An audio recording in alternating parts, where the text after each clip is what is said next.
Money has always been misunderstood. People chase it as if it were freedom itself. Yet the ones who truly own freedom are those who understand what money really is. Not paper, not currency, not digits in a bank. Money is behavior, a mechanism of control, a mirror that reflects the structure of power itself. And in today's world, the game has evolved, but the principles remain the same. Whoever understands how money moves, commands the movement of others. The modern age worships wealth. People build brands instead of character, chase visibility instead of value, and mistake noise for influence. They believe the world revolves around who earns the most, who spends the loudest, who flexes the hardest. But if Machiavelli lived today, he wouldn't chase the money. He'd study it. He'd watch how it changes people, how it builds some empires and destroys others without a single sword being drawn. You see, money no longer buys just comfort. It buys perception. In a world driven by illusion, perception is the new throne. When you understand this, you stop asking, "How can I make more?" and start asking, "What does money make others do?" Because that's the real secret. Money isn't about accumulation. It's about direction. It's not about how much you have, but how precisely you use it to shape choices, habits, and loyalties. Look at the modern empire. Technology companies, media networks, influencers with millions of followers. They don't sell products, they sell belief. They don't need to convince you directly. They make you convince yourself. The money you spend is not lost, it's redirected. Every tap, every subscription, every purchase is a transfer of attention. And attention, when organized, becomes obedience. Machiavelli would have called it a masterpiece of control, not through tyranny, but through voluntary servitude. People think they are free because they choose what to buy, what to follow, what to watch. But freedom without awareness is just a prettier form of submission. The algorithms know what you crave, what you fear, what keeps you scrolling at 2 a.m. They don't sell you a product, they sell you yourself, reflected in pixels, repackaged, and resold 1,000 times. And the genius of it? You call it convenience. You call it progress. You call it life. Machiavelli would smile. He'd see this not as corruption, but as evolution. The rulers of the past needed soldiers. The rulers of today need subscribers. Kings once conquered land. Now, they conquer timelines. The art of control has become invisible, seamless, disguised as service. That's why understanding money today means understanding data, attention, and influence, the new currencies of empire. But let's make one truth clear. Money still exposes who holds real power. You can measure a man by what he does when money touches his hands. Some grow louder, some grow smaller, and a rare few grow silent. Silence is where the powerful hide, because those who truly understand money never reveal their entire hand. They don't brag about their wins. They build structures that speak for them. In the modern economy, everyone wants to be seen. The weak believe exposure is power. They think that if enough eyes are on them, they'll become untouchable. But the strong know that power grows in the shadows. The less you show, the harder it is for others to calculate your next move. Visibility is vulnerability. You can't protect what everyone can see. That's why the new Machiavellian doesn't flaunt, he designs. He builds networks, systems, partnerships, and quiet alliances. He moves funds the way generals move troops, strategically, precisely, invisibly. His wealth is not in his balance sheet, but in his architecture. He might not be on the list of billionaires, but those billionaires depend on the systems he built. He doesn't need the spotlight because he owns the switch. Today, money has two meanings. To the masses, it's survival. To the powerful, it's strategy. The first, spend it. The second, deploy it. The masses earn to consume. The powerful earn to command. And that's the difference that separates freedom from dependence. Because once you understand how to make money move for you, not through labor, but through leverage, you stop living by other people's permission. Ask yourself this: how many people today could survive if their paycheck didn't arrive this month? How many could stand still if the system paused their income, their credit, their access? That's not freedom, that's managed existence. Machiavelli warned of this centuries ago. Dependence is the most silent form of imprisonment. The modern cage isn't made of steel. It's made of subscriptions, loans, and monthly payments that ensure obedience without force. If you want real power, you must build independence that can't be frozen, censored, or confiscated. Assets you own outright, skills that generate value without permission, networks that exist beyond applause. Because the day you rely on another man's system to feed you, you've already lost the game.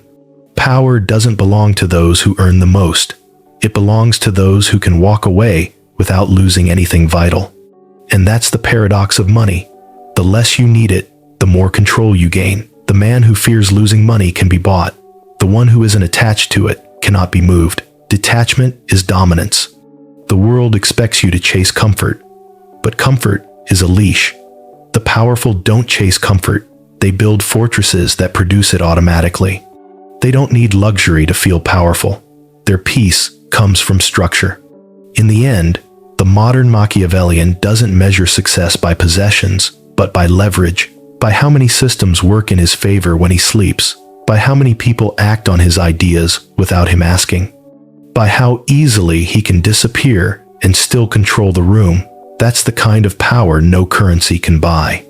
Because money, at its core, is not a reward. It's a reflection of your discipline, your patience, your foresight.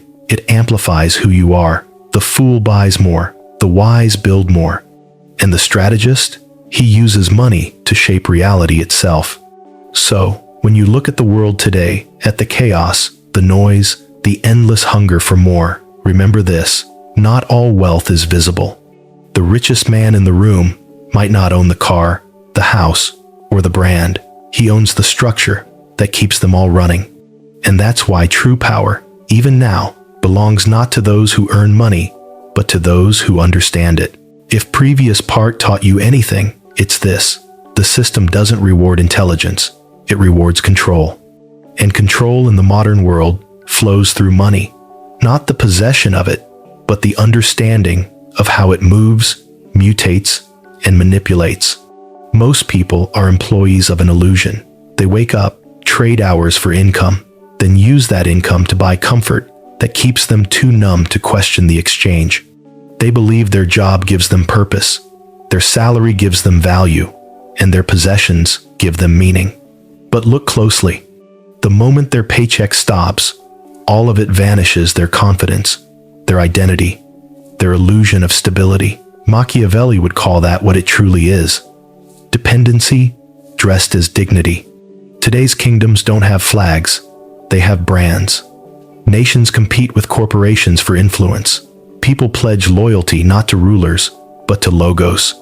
The new empires aren't built on land, they're built on ecosystems of money, data, and belief. Apple, Amazon, Google, governments, they all compete for one thing: your dependency. And whoever owns your dependency owns you. That's the secret. The powerful understand. Control the flow, and you control the frame. You don't have to enslave people when they enslave themselves for access. Look at how the modern world operates. Everything is a subscription: entertainment, information, transportation, even social validation. They've turned necessity into a service, and service into control. The art of domination now hides behind convenience. If Machiavelli lived in our age, he wouldn't write about kings and courtiers. He'd write about CEOs, policymakers, media architects, the ones who don't just make money, but design how others make it. Because the one who sets the terms of exchange never needs to beg for participation. He becomes the axis around which everyone else spins. This is why the modern Machiavellian doesn't ask, "How can I earn more?" He asks, "What system can I build that makes others earn for me?" That's not greed, it's structure. Every great empire was built on the same foundation: the few who understood production, and the many who only understood consumption. The strong create value chains, the weak consume them. To understand money in the modern world, you must study incentives. Every economy, every market, every human interaction is ruled by them. Incentives are invisible strings that move societies, and money is their language. If you want to control behavior, you don't need to command it, you just design the incentive. You build the path that others will willingly walk. Think of social media. The platforms don't force you to post, to scroll, to compare. They built incentives, likes, validation, attention that make you volunteer your time, your data, your thoughts. The same is true in finance, politics, and even relationships. The one who defines the reward defines the behavior. That's the Machiavellian law of modern money. Control the reward, and you control the world. But here's the deeper truth most people miss. Wealth without architecture is temporary. Power without purpose is fragile. If your money doesn't build leverage, it's just decoration. The real elite, those invisible few who steer entire industries, don't spend their wealth showing it off. They spend it buying time, influence, and insulation. They don't need followers because they own the platforms followers use. They don't need approval because they own the mechanisms of visibility. In a world obsessed with exposure, privacy is power. Every time you announce your success, you make yourself measurable. And what can be measured can be manipulated. Machiavelli understood that centuries ago appear weaker than you are, and you become unpredictable. Appear too strong, and you attract enemies. The modern version of that principle is digital silence. Let them guess your worth. Let them underestimate your reach. Mystery is a form of currency that inflates with curiosity. You see, the real game today isn't about getting rich. It's about becoming untouchable. Not loud, but unmovable. Not famous, but foundational. The kind of person or structure so deeply woven into the system that removing you would cause collapse. That's the modern throne. Indispensability. So how does one build it? Not through talent alone, but through positioning. In every field, finance, politics, art, business, the powerful are not the best at what they do. They're the best positioned in relation to what others need. They don't chase opportunity. They design it. They don't react to the market. They make the market react to them. In today's economy, perception creates reality. That's why attention is currency. But attention, like all currencies, loses value when printed in excess. The world is drowning in it. Everyone is talking. Few are listening. That's why the truly powerful speak less. Silence, when strategic, becomes scarcity, and scarcity always increases value. The modern Machiavellian plays the long game. He understands that wealth, when exposed too soon, invites imitation and attack, so he builds layers. Diversification isn't just financial, it's psychological, social, digital. He invests in invisibility, because being unseen is the last real luxury left. While others chase fame, he chases leverage. While others seek applause, he seeks optionality, the ability to move without consequence. And perhaps the most dangerous realization of all, the system isn't broken. It's perfectly designed for its architects. Every crisis, every inflation, every boom and bust is not chaos. It's calibration. Wealth doesn't disappear during downturns. It transfers from the unaware to the aware, from the emotional to the strategic, from the players to the designers. Machiavelli would have understood this instinctively. He'd say, "The wise do not resist systems, they repurpose them. The goal is not rebellion, it's mastery. You don't fight the structure, you learn its blueprint until it bends around your decisions." That's why understanding money today means understanding not finance, but psychology. Economics is just organized human behavior, and money is the scorecard. Power belongs to those who read the game deeper than others play it. The weak see transactions. The strong see patterns. The Machiavellian sees pressure points, moments where influence can be applied with surgical precision to yield disproportionate effect. That's why the powerful rarely rush. They wait. They observe. They let others exhaust themselves chasing the illusion of progress while they quietly accumulate advantage. You can recognize such people easily once you know the signs. They don't flaunt what they earn. They don't debate publicly. They don't explain their motives. They understand that the moment you explain power, you weaken it. Power thrives in ambiguity. It feeds on perception. It's not about who's right, it's about who defines what right looks like. So, understand this. In the modern world, money doesn't serve you unless it moves like strategy. Every dollar is a soldier, every investment an infiltration, every partnership a potential weapon. The question isn't, how much do you make? The question is, how much movement does your money create when you're not watching? Because true power is when your systems continue to win while you sleep, when your influence extends beyond your presence, when people act in your favor without realizing they're doing it. That's not wealth, that's empire. And in a world where everyone wants to be rich, the Machiavellian quietly builds to be relevant, because relevance outlives fortune. A rich man can lose his empire overnight, but the one who understands the architecture of money, the one who sees how every current of currency shapes human motion, will always find a way to rise again. Power is not about possession, it's about perception and precision. The moment you understand that, you begin to see the world differently, not as a battlefield of wealth, but as a network of leverage points, invisible, yet perfectly structured.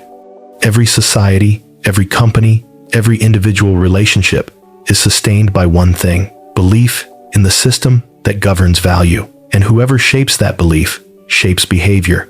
That is the hidden essence of money. It is not gold, it is not credit, it is trust. Without trust, a currency collapses.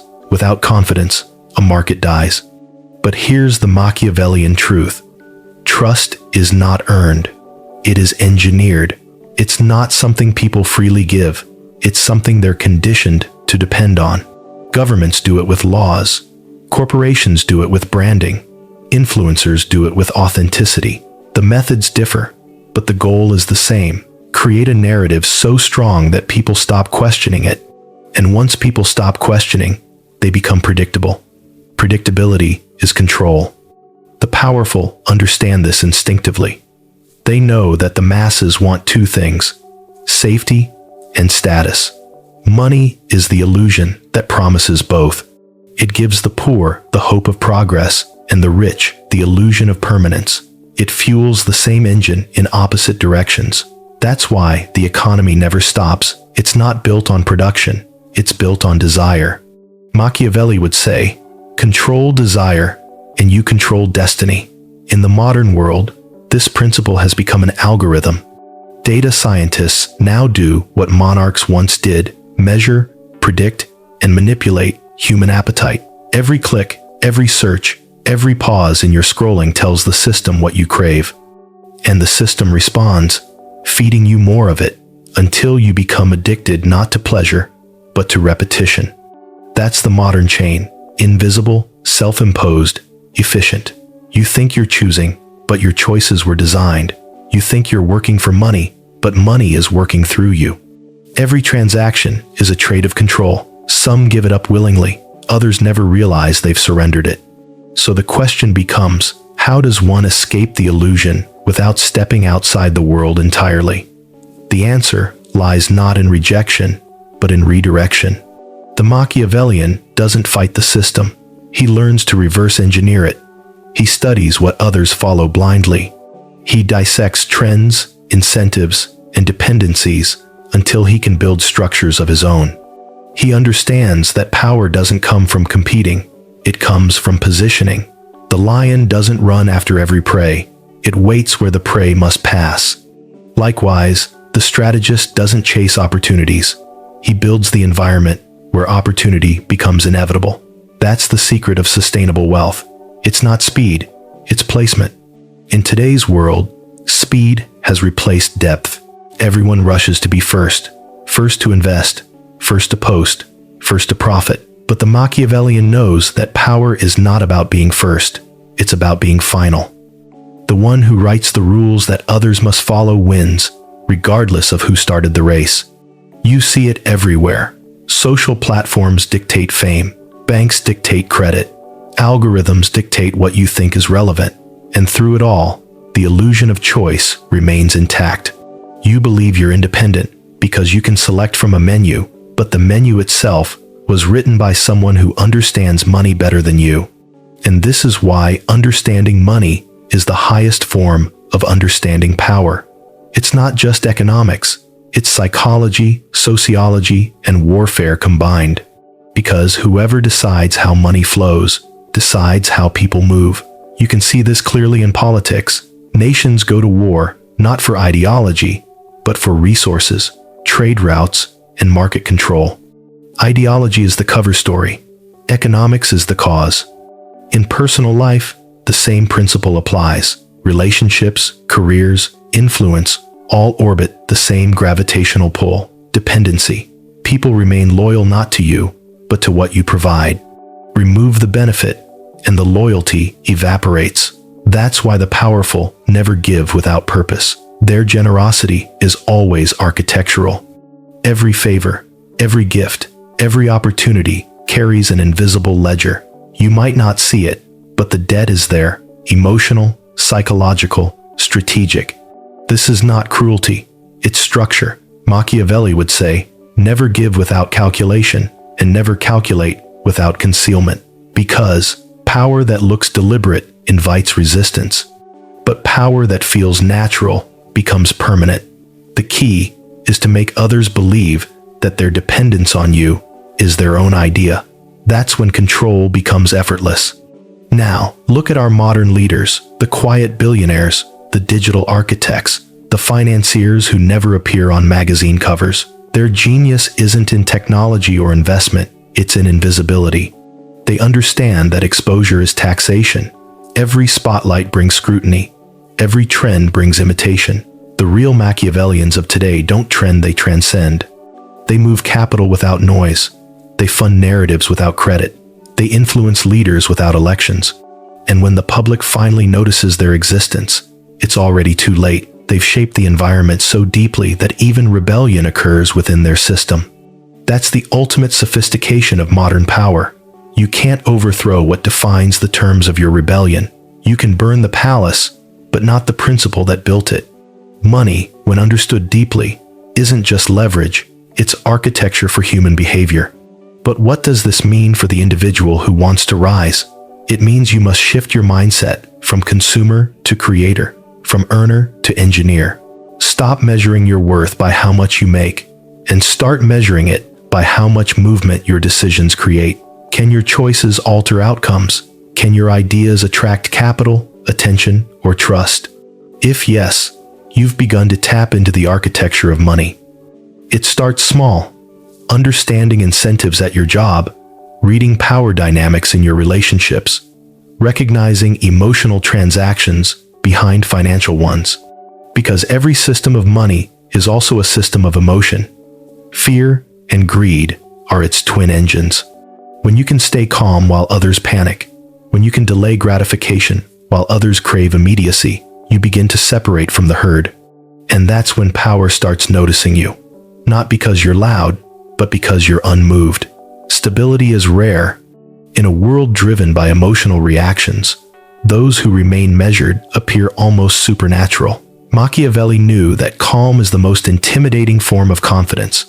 When you no longer flinch at loss or worship gain, you've reached the level where money serves you instead of enslaving you. But let's go deeper.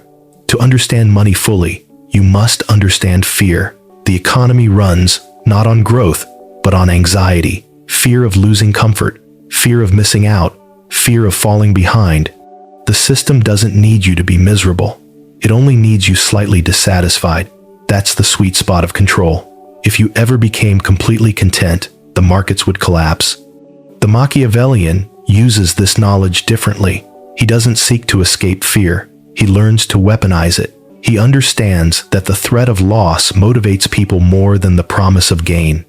That's why his negotiations are quiet, his influence subtle. He never demands, he implies.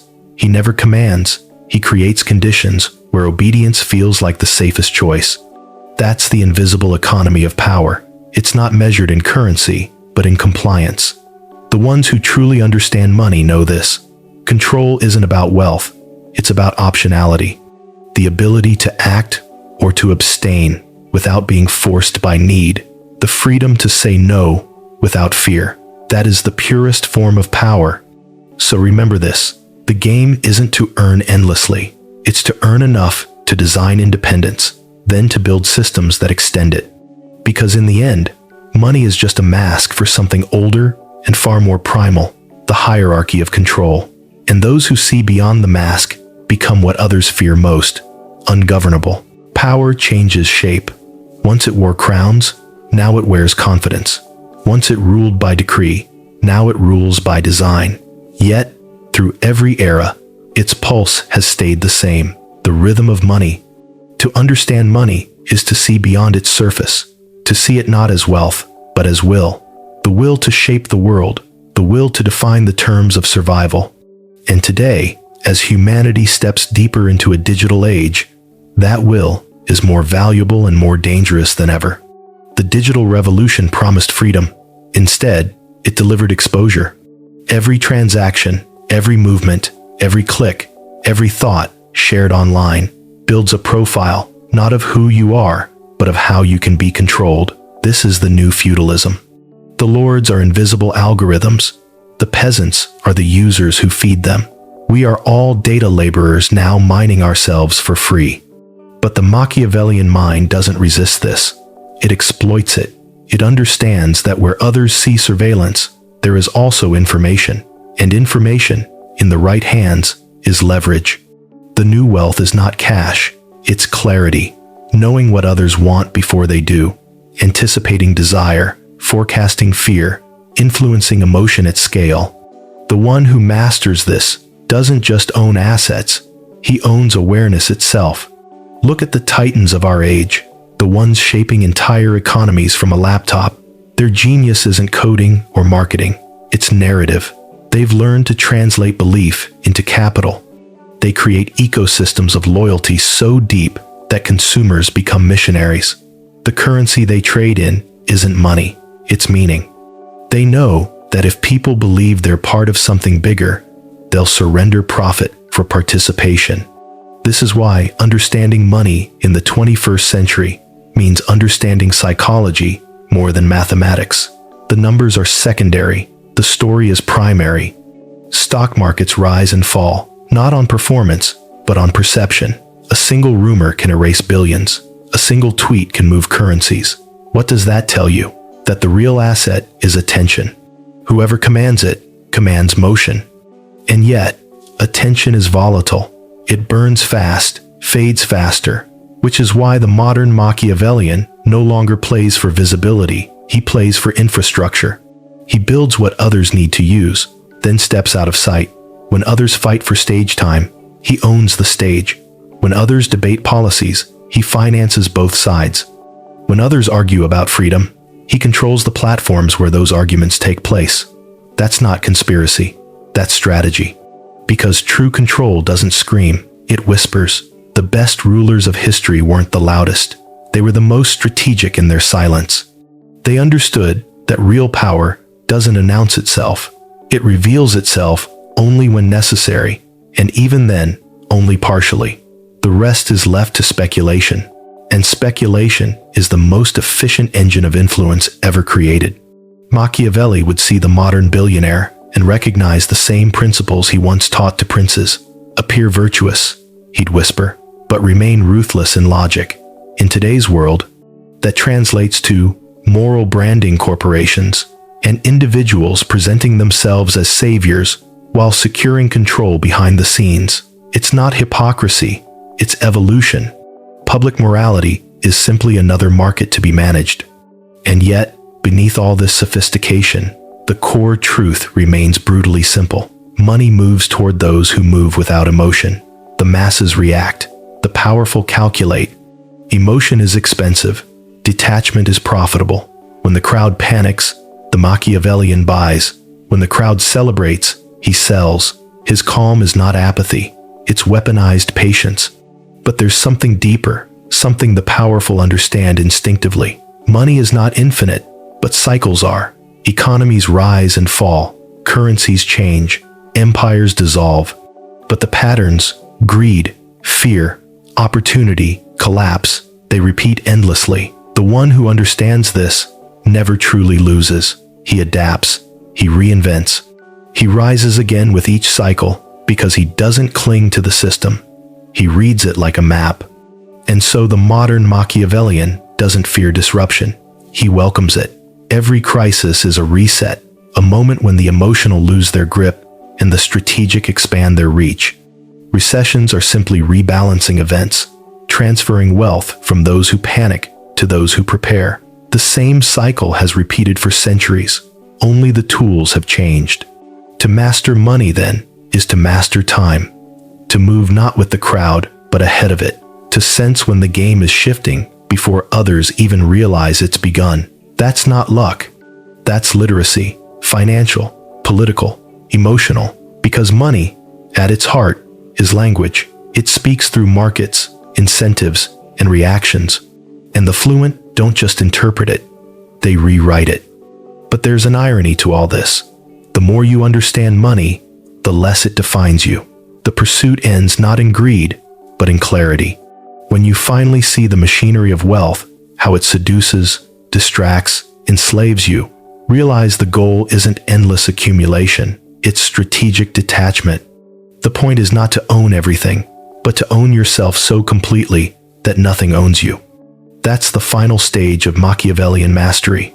Freedom through understanding, not rebellion. Control through knowledge, not domination.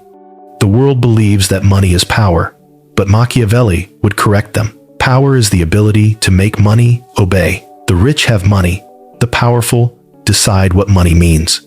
So, where does this leave the individual who wants to rise? It begins with awareness. Study how value moves, not just in markets, but in conversations, in culture, in politics. Ask yourself, who benefits from my behavior? Whose systems do I feed with my attention, my labor, my faith? Once you can answer those questions honestly, you'll begin to see the invisible architecture around you. And when you see it, you can start to design your own. Build something that doesn't rely on applause. Create assets that generate without exposure. Develop relationships that exchange respect instead of dependence. Most people chase visibility. You must chase influence. Visibility fades. Influence multiplies. Remember, every empire begins in obscurity. The seed of power grows in silence, watered by patience and fed by strategy. You don't need to shout to be remembered. You need to shape something that outlasts your voice. That's how kings became legends, and how investors become dynasties.